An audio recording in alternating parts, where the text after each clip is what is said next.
जी अस्सलाम वालेकुम। Welcome to ultra brain academy. Today I want to talk about the targeted therapy. पिछले video में मैंने anti neoplastic pharmacology third semester का starting लिया था। तो आज जो एंटी न्यूप्लास्टिक ड्रग का पार्ट बी है, ठीक है। आज मैं एक्सप्लेन करता हूँ कि what is targeted therapy. Targeted therapy होता क्या है, इसका मैकेनिज़्म ऑफ एक्शन क्या है और ये हम क्यों मरीज़ को देते हैं। तो मैं ज़्यादा डीपली नहीं पढ़ाता हूँ क्योंकि बहुत से स्टूडेंट का इंटरेस्ट नहीं है डीपली। तो मैं जस्ट फोकस करता हूँ पीपीटी पे के पीपीटी के अंदर जो भी चीज़ें मैं वो एक्सप्लेन करता हूँ, ठीक है। तो सबसे पहले टारगेटेड थेरापी का मैकेनिज़्म ऑफ एक्शन याद करना कि टारगेटेड थेरापी का मैकेनिज़्म ऑफ एक्शन क्या है। तो सबसे पहले इसकी ओवरव्यू से पहले मैं आप लोगों को मैंने पिछले वीडियो में मैंने पढ़ा था कि एंटी न्यूप्लास्टिक ड्रग का कैटेगरी जो होता है, तीन टाइप कैटेगरी होता है। पहला जो होता है हमारे पास साइटोटॉक्सिक कैटेगरी होता है। साइटोटॉक्सिक ड्रग है। साइटोटॉक्सिक ड्रग मैंने बताया था कि जिसमें अल्काइलेटिंग एजेंट आती है, ठीक है, जिसमें जितने भी ड्रग है, एंटी मेटाबोलाइट ड्रग आती है, 2' ड्रग है, ये सारे हमारे पास क्या है, ये साइटोटॉक्सिक ड्रग है। साइटोटॉक्सिक ड्रग या कीमोथेरापी है। इसका मैकेनिज़्म मैंने ओवरऑल बताया था आपको कि ये हमारी बॉडी में जितने भी जो रैपिडली सेल डिवाइडिंग होता है वो क्या करता है, वो किल करता है। और दूसरा कैटेगरी मैंने बताया था कि दूसरा कैटेगरी हार्मोनल थेरापी है। हार्मोनल का मतलब ये कि हार्मोन से रिलेटेड जो कैंसर होती है, जैसे कि ब्रेस्ट कैंसर है, ठीक है, और प्रोस्टेट कैंसर है, तो ये हार्मोन की वजह से होता है। तो इस पे हम क्या करता है, हार्मोन का रिसेप्टर हम ब्लॉक करता है। हार्मोन हम क्या करता है, वो जो सेल को ग्रोथ देता है वो हम क्या करता है, वो हम ब्लॉक करता है। तीसरा कैटेगरी याद करना है कि तीसरा कैटेगरी हमारे पास क्या है, टारगेटेड थेरापी है। तो टारगेटेड थेरापी और हार्मोनल थेरापी और साइटोटॉक्सिक थेरापी से ये क्या है, इसका मैकेनिज़्म ऑफ एक्शन क्या है, इन सब से अलग है। टारगेटेड थेरापी का मैकेनिज़्म ऑफ एक्शन क्या है, तो ये हमारे पास क्या करता है, blocking cell surface receptor EGFR और HER2। टारगेटेड थेरापी का मैकेनिज़्म ऑफ एक्शन ये है कि ये क्या करता है, सेल के सरफेस पे जो रिसेप्टर होता है, जिन सेल को कैंसर है, उन कैंसर सेल के ऊपर जो रिसेप्टर होता है वो हम क्या करता है, वो हम ब्लॉक करता है। टारगेटेड थेरापी जो होता है वो ये ओनली काम करता है कैंसर सेल के ऊपर काम करता है, बाकी जो हेल्थी सेल होता है उन पे काम नहीं करता है। मैंने बताया था कि साइटोटॉक्सिक मैंने जो बताया था, अल्काइलेटिंग है, एंटी मेटाबोलाइट है, जितने भी ड्रग है, 2'1, 2'2, वो क्या करता है, हमारी बॉडी में जो रैपिडली सेल डिवाइडिंग होता है, जो कैंसर सेल है और इनके साथ हमारी बॉडी का हेल्थी सेल है, जैसे कि बोन सेल है, बोन मेरो सेल है, ठीक है, फॉलिकल है, उनका रैपिडली डिवाइडिंग होता है, तो वो क्या करता है, हेल्थी सेल भी किल करता है। लेकिन टारगेटेड थेरापी में ये होता है कि टारगेटेड थेरापी ओनली एक करता है, ओनली केयर करता है सेल, कैंसर सेल पे काम करता है, ठीक है। तो कैंसर सेल के ऊपर जो रिसेप्टर होता है, जैसे कि EGFR और HER2, ये क्या करता है, ये ब्लॉक करता है। तो इसकी वजह से कैंसर का ग्रोथ नहीं होता है। जब उनका ग्रोथ नहीं होता तो इसकी वजह से कैंसर सेल क्या होता है, वो डेथ हो जाती है। दूसरा हमारे पास inhibiting intracellular signal, example tyrosine kinase. इसके साथ दूसरा टायरोसिन काइनेज एक एंजाइम होता है, ये सेल के अंदर होता है, कैंसर सेल के अंदर होता है ये एंजाइम। ये क्या करता है, ये सेल के ग्रोथ में हेल्प करता है। जब भी हम ब्लॉक करता है टारगेटेड थेरापी के थ्रू, तो इसकी वजह से सेल का ग्रोथ नहीं होता है, उसका डिवीजन नहीं होता है। जब उसका डिवीजन नहीं होता तो सेल क्या होता है, वो डेथ हो जाती है। Inducing apoptosis programming cell death. तीसरा टारगेटेड थेरापी का मैकेनिज्म ऑफ एक्शन ये कि एपोप्टोसिस इंड्यूस करवाता है। कैंसर सेल में एपोप्टोसिस नहीं होता है, जो प्रोग्राम सेल डेथ होता है, जो पुराने सेल डेथ हो जाती है और नया बनता है।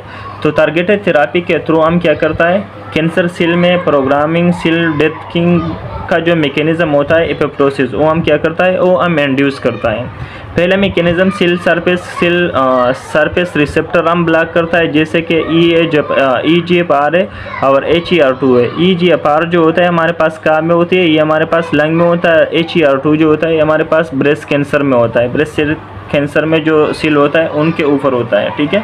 दूसरा मैंने बताया था कि इंट्रासेलुलर सिग्नलिंग एंजाइम जो होता है, जैसे कि टायरोसिन काइनेज, वो ब्लॉक करता है। तीसरा क्या करता है, ये एपोप्टोसिस को इंड्यूस करवाता है। चौथा हमारे पास ब्लॉकिंग एंजियोजेनेसिस। हाँ, सबसे पहले एंजियोजेनेसिस याद करना कि एंजियोजेनेसिस होता क्या है।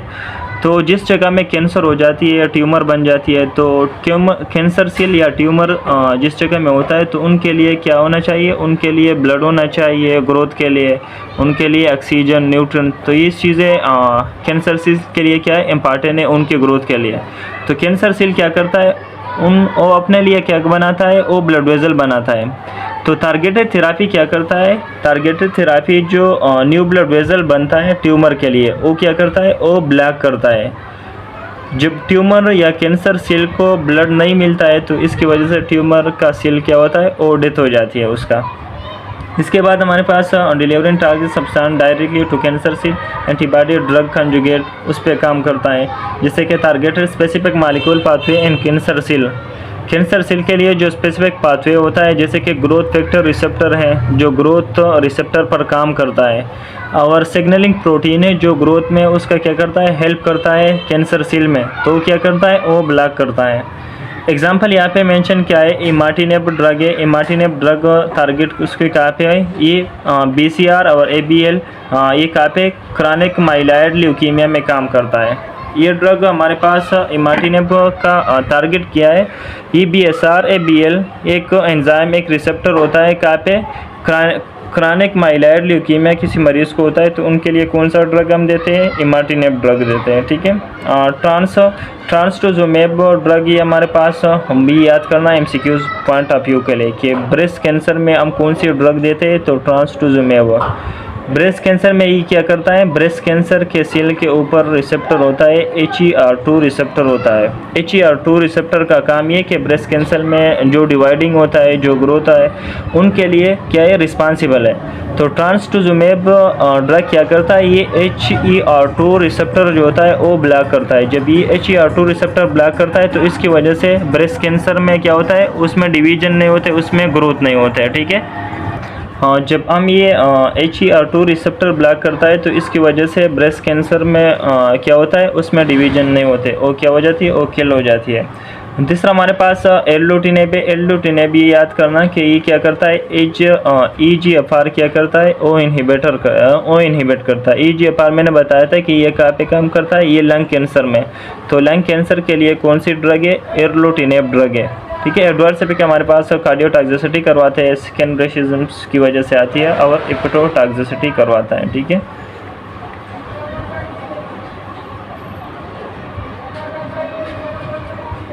हाँ, इसके बाद हमारे पास इम्यूनोथेरापी है। इम्यूनोथेरापी टारगेटेड थेरापी ख़त्म हो गया। टारगेटेड थेरापी मेनली बस यही फोकस करना है कि टारगेटेड मतलब एक स्पेसिफिक प्रोटीन हम टारगेट करता है या हम स्पेसिफिक रिसेप्टर ब्लॉक करता है जो कैंसर सेल के ऊपर होता है, जो कैंसर सेल के लिए ग्रोथ के लिए क्या है, इम्पॉर्टेंट है। तो टारगेटेड थेरापी ड्रग के थ्रू वो हम रिसेप्टर क्या करता है, वो हम ब्लॉक करता है। इम्यूनोथेरापी में हम क्या करता है, इम्यूनोथेरापी का मैकेनिज्म ऑफ एक्शन अलग है टारगेटेड थेरापी से।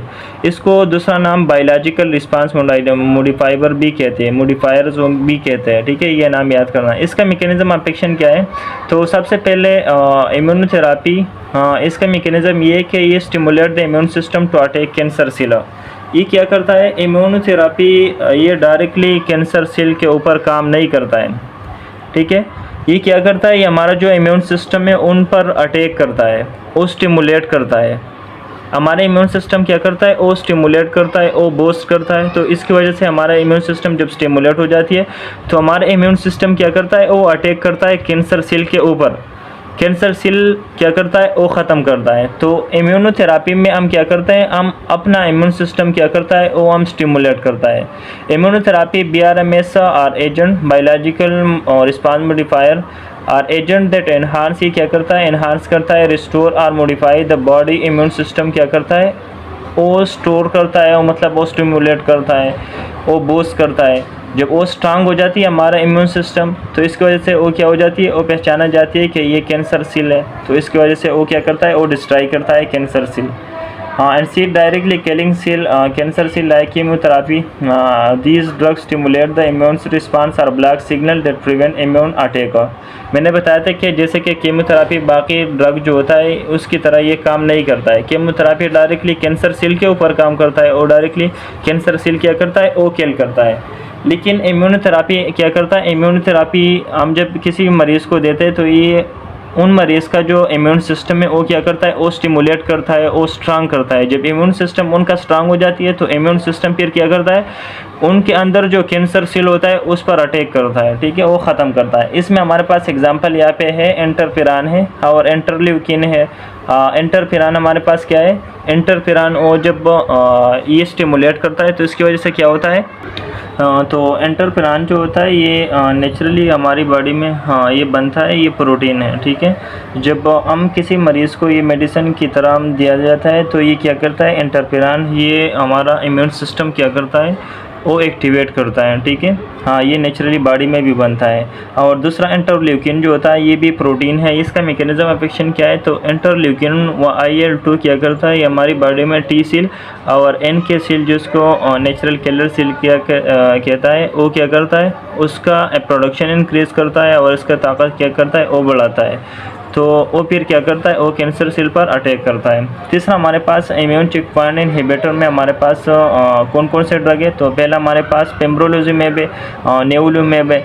इन दोनों का मैकेनिज्म ऑफ एक्शन क्या है, वो सेम है। ये क्या करता है, anti-PD-1 रिसेप्टर क्या करता है, ब्लॉक करता है। हाँ, लिप्लोमुनेब क्या करता है, ये anti-CTLA-4 रिसेप्टर क्या करता है, ये ब्लॉक करता है। तो ये MCQs के लिए याद करना कि पेम्ब्रोलिजुमेब और नेवुलुमेब ये क्या करता है, ओनली anti-PD-1 रिसेप्टर, ये हमारा इम्यून सिस्टम के जो सेल होता है उनके ऊपर ये रिसेप्टर होता है, ठीक है। और ये पेम्ब्रोलिजुमेब क्या करता है, ये रिसेप्टर क्या करता है, ये ब्लॉक करता है। तो इसकी वजह से हमारा इम्यून सिस्टम क्या हो जाती है, वो और ज़्यादा एक्टिवेट हो जाती है। जब और ज़्यादा एक्टिवेट हो जाती है तो वो फिर क्या करता है, हमारा इम्यून सिस्टम कैंसर सेल के ऊपर क्या करता है, ऊपर अटैक करता है, वो ख़त्म करता है। इसमें हमारे पास एडवर्स इफेक्ट याद करना है MCQ पॉइंट ऑफ व्यू के लिए कि फ्लू लाइक सिम्टम कौन सी ड्रग का साइड इफेक्ट है, ठीक है। और ऑटो इम्यून रिएक्शन, ये MCQs के लिए याद करना। हाँ, जितने भी एंटीप्लास्टिक ड्रग का एडवर्स इफेक्ट है, ये MCQs पॉइंट ऑफ व्यू के लिए बहुत ज़्यादा इंपॉर्टेंट है, इसका मैकेनिज्म ऑफ एक्शन और एडवर्स इफेक्ट, ठीक है। तो जस्ट मैंने बताया था कि इम्यून थेरापी में हम ये क्या करता है कि हमारा इम्यून सिस्टम, हम मरीज़ का जो किसी भी मरीज़ को कैंसर हो जाती है तो हमको ये जब देते हैं इम्यूनोथेरापी, तो इम्यूनोथेरापी का मैकेनिज्म ऑफ एक्शन ये कि ये क्या करता है, इम्यून सिस्टम क्या करता है, वो स्टिमुलेट करता है, वो स्ट्रांग करता है। जब इम्यून सिस्टम स्ट्रांग हो जाती है तो उसके अंदर जो पहचानने का सलाहियत होता है कि ये कैंसर सेल है, तो इम्यून सिस्टम फिर क्या करता है, इम्यून सिस्टम उन कैंसर सेल पर अटैक करता है, वो क्या करता है, वो ख़त्म करता है, ठीक है। फिर हमारे पास जनरल एडवर्स इफेक्ट क्या है कीमोथेरापी की। तो कीमोथेरापी मैंने बताया था कि कीमोथेरापी का एडवर्स इफेक्ट ये है कि ये बॉडी में जितने भी रैपिडली डिवाइडिंग सेल होता है उन पर क्या करता है, उन पर अटैक करता है। इसमें हमारे पास हेल्थी सेल भी आता है, जैसे कि बोन मेरो में जो सेल होता है उनमें बहुत ज़्यादा रैपिडली डिवाइडिंग होता है। तो इसकी वजह से मरीज़ को क्या आता है, मरीज़ में एडवर्स इफेक्ट क्या शो होता है, एडवर्स इफेक्ट उसमें माइलोसेपरेशन होता है, ठीक है। दूसरा हमारे पास GIT ट्रैक्ट में जितने भी म्यूकोसा लाइनिंग होता है उनमें बहुत ज़्यादा रैपिडली डिवाइडिंग होता है, तो वो ख़त्म करता है। तो इसकी वजह से मरीज़ को नोज़िया वॉमिटिंग आती है। इसके बाद हमारे पास हेयर फॉलिकल, उसका भी ग्रोथ बहुत ज़्यादा होती है, तो डिवाइडिंग होता है, तो इसकी वजह से मरीज़ को क्या होता है, एलोपेशिया होता है, बाल गिर जाती है। तो ये हमारे पास क्या है, जनरल एडवर्स इफेक्ट की, किसकी, कीमोथेरापी की। इसके बाद सिस्टमिक इसका एडवर्स इफेक्ट क्या है, ठीक है। तो सबसे पहले हेमाटोलॉजिकल सिस्टम में क्या करता है, माइलोसप्रेशन करवाता है। मैंने बताया था कि बोन मेरो वाले सेल क्या होता है, उनमें बहुत ज़्यादा रैपिडली डिवाइडिंग होता है, तो इसकी वजह से मरीज़ को एनीमिया आता है, खून की कमी, ल्यूकोपेनिया आता है और थ्रोम्बोसाइटोपेनिया। थ्रोम्बोसाइटोपेनिया मतलब RBC WBC और प्लेटलेट सारे क्या हो जाती है, डिप्रेस हो जाती है, कम हो जाती है, तो उसको हम थ्रोम्बोसाइटोपेनिया कहते हैं। गैस्ट्रोइंटेस्टाइनल में हमारे पास कौन सी साइड इफेक्ट है, तो सबसे पहले उसमें नोज़िया, वॉमिटिंग और डायरिया, होम्योकोसाइटिस करवाता है, ये गैस्ट्रोइंटेस्टाइनल में। एंटीगोमेट्री में क्या करता है, तो एंटीगोमेट्री में हमारे पास एलोपेशिया करवाता है। हाँ, और रिप्रोडक्टिव में हमारे पास इनफर्टिलिटी करवाता है। हाँ, इनफर्टिलिटी क्या हो, जो स्पर्म सेल और एग सेल उनका प्रोडक्शन बहुत ज़्यादा रैपिडली होता है, तो उन पर भी क्या करता है, उन पर अटैक करता है।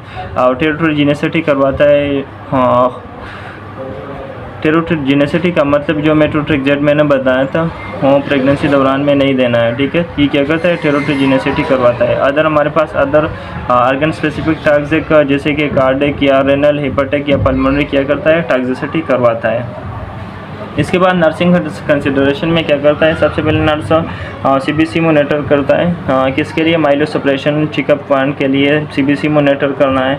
दूसरा हमारे पास assist sign and symptom infection और ब्लीडिंग का असेसिंग करवाता है, प्रोवाइड एंटीएमेटिक देता है कीमोथेरापी से पहले। कीमोथेरापी से पहले एंटीएमेटिक बहुत ज़्यादा ज़रूरी है, क्योंकि कीमोथेरापी क्या करता है, उससे मरीज़ को नोज़िया वॉमिटिंग आती है, उल्टी आती है, तो उससे पहले हम एंटीएमेटिक देते हैं। और एंटीएमेटिक को सबसे कॉमन कौन सी एमेटिक देते हैं, तो ये MCQ पॉइंट ऑफ व्यू के लिए याद करना, अंडोस्टिरान क्या करता है, वो हम बिफोर देते हैं कौन सी वाली मरीज़ को, कैंसर वाली मरीज़ को कीमोथेरापी से पहले अंडोस्टिरान, ये याद करना, ठीक है। इनकरेज एडिक्वेट हाइड्रेशन चेकअप करता है, educate patient on infection prevention and oral care से, ठीक है। मोनिटर ऑर्गन फंक्शन जैसे कि हार्ट है, लीवर है, किडनी है, इसका क्या करता है, मॉनिटरिंग करवाता है। हैंडल साइटोटॉक्सिक ड्रग जैसे कि PPE, personal protective equipment, gloves लगवाना है, मास्क वगैरह, ग्लव्स, ये सारे उन ड्रग से पहले करना है, ठीक है। तो ये ख़त्म हो गया एंटी न्यूप्लास्टिक ड्रग मैंने बताया था। इसका पार्ट B मैंने ये वाली अपलोड किया था, तो पार्ट 1 मैंने पहले अपलोड किया था।